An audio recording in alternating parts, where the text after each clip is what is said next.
પસંદગીની ધાતુ સોનાના ભાવ હવે આસમાને પહોંચ્યા છે। 84,850 ભાવ સાથે સોનું ઓલ ટાઈમ હાઈ પર પહોંચ્યું છે। સોનાની ડિમાન્ડ વધતા ભાવમાં વધારો થઈ રહ્યો છે। આંતરરાષ્ટ્રીય પરિબળોના કારણે સોનાના ભાવમાં વધારો થયો છે।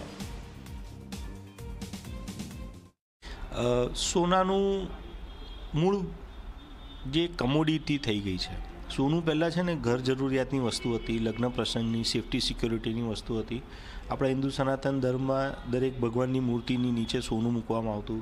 જેવું મંદિર જેવો વૈભવ એ પ્રમાણે સોનું આવતું।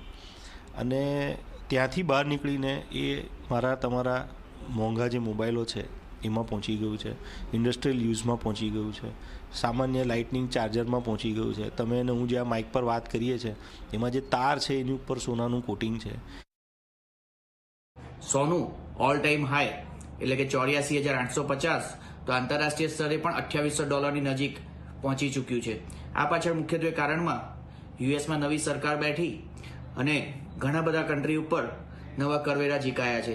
તો બીજી તરફ વિશ્વની સેન્ટ્રલ બેન્કો સોનાના રિઝર્વમાં વધારો કરી રહી છે। ત્યારે જો આપણે માઇનિંગ સેક્ટર પણ જોઈએ તો તે પણ જીઓ પોલિટિકલ ટેન્શનના કારણે પ્રભાવિત થયા છે। ભારતની જો વાત કરીએ તો 2024ના મધ્ય ભાગમાં ભારતમાં લગભગ 9% જેટલી ડ્યુટીનો ઘટાડો કરવામાં આવ્યો હતો। જો આ ઘટાડો ન કરવામાં આવ્યો તો આજે ભારતમાં સોનું 90,000ની ઉપર હોત।